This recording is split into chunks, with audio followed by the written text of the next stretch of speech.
Inflasi inti Amerika Serikat yang diukur dengan indeks harga pengeluaran konsumsi pribadi inti atau PCE naik 2,9% secara tahunan pada Juli 2025. Adapun inflasi inti naik 0,3% dari Juni 2025 sejalan dengan perkiraan Wall Street.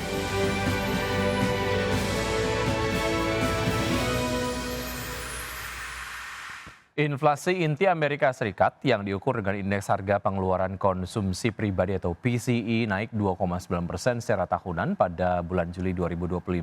Angka inflasi PCE tersebut menjadi level yang tertinggi sejak Februari 2025. Inflasi inti Amerika Serikat yang diukur dengan indeks harga pengeluaran konsumsi pribadi inti atau PCE naik 2,9% secara tahunan pada Juli 2025.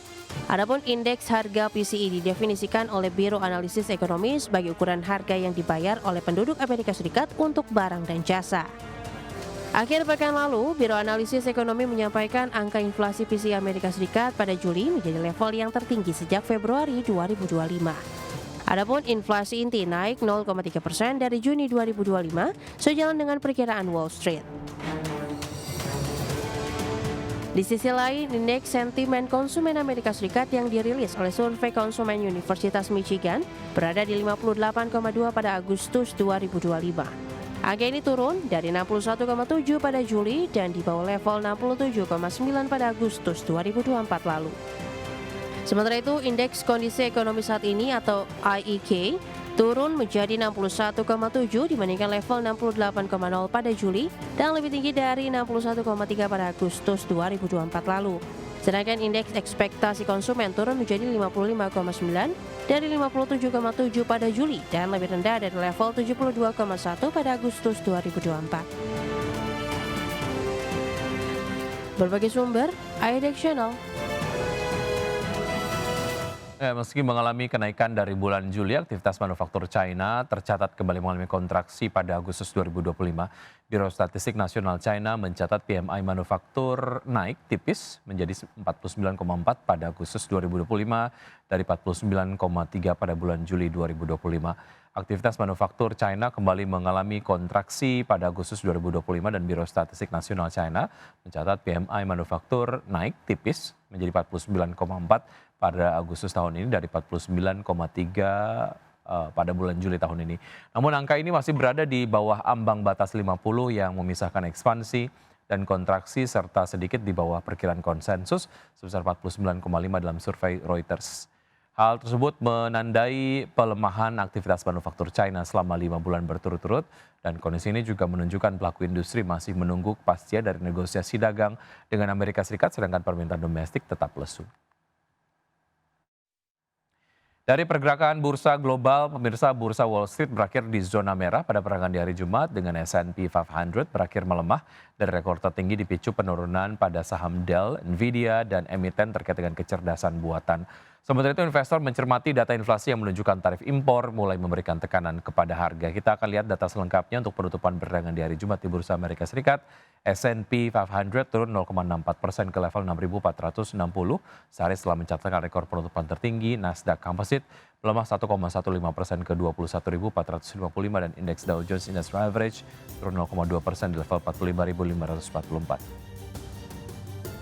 Dari bursa saham Eropa, pemirsa yang ditutup melemah di hari Jumat pekan lalu dipicu oleh tekanan pada saham perbankan Inggris serta keraguan investor mengenai data ekonomi Amerika Serikat dan zona euro.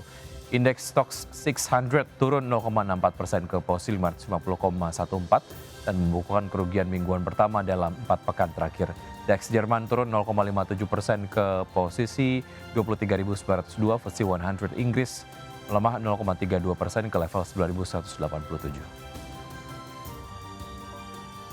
Terima kasih Anda masih bergabung sama kami. Pemirsa, indeks harga saham gabungan atau IHSG berhasil memangkas pelemahan setelah koreksi dalam secara intraday di peragangan di hari Jumat pekan lalu.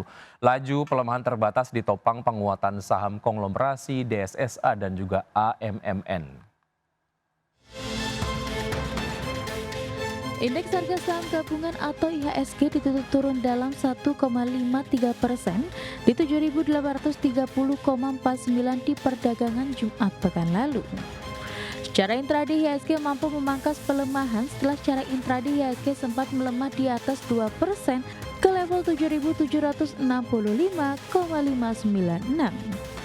Dalam sepekan terakhir, IHSG melemah 0,36% dan year to date masih menguat 10,60%. Hanya satu indeks sektoral yang selamat ke zona hijau, sektor perindustrian, menguat 0,73%. Sementara indeks sektoral dengan pelemahan terdalam sektor barang konsumen cyclical anjlok 3,06%. Sektor infrastruktur tergelincir 2,27% dan sektor teknologi turun 2,25%. Saham yang menjadi pemberat utama IHSG adalah emiten blue chip kapitalisasi besar. Saham BBCA menjadi pemberat utama, kinerja IHSG turun 3% ke Rp8.075 per saham. Saham BBRI ditutup melemah 2,17% di level Rp4.050 per saham. Saham Brand ditutup melemah 2,96% di level Rp9.025 per saham. Saham PLKM ditutup melemah 1,67% di level Rp3.130 per saham. Dan saham TPIA melemah 2,37% di level Rp8.250 per saham. Sementara saham kapitalisasi jumbo yang menjadi penopang IHSG, di antara saham DSSA ditutup menguat 2,11% di level Rp99.200 per saham. Saham AMMN ditutup menguat 1,29% di level Rp7.850 per saham. Sementara itu, di tengah gejolak pasar yang terjadi, Direktur Pengembangan Bursa Efek Indonesia Jeffrey Hendrik mengatakan, Bursa Efek Indonesia melihat fundamental pasar teknikal dan wajar karena sudah menembus level intraday tertinggi sepanjang masa. Terkait perkembangan terbaru di pasar, BEI memastikan bursa tidak akan melakukan penyesuaian kebijakan. Seluruh agenda regulasi maupun peluncuran produk tetap berjalan sesuai rencana. Berbagai sumber, IDX Channel.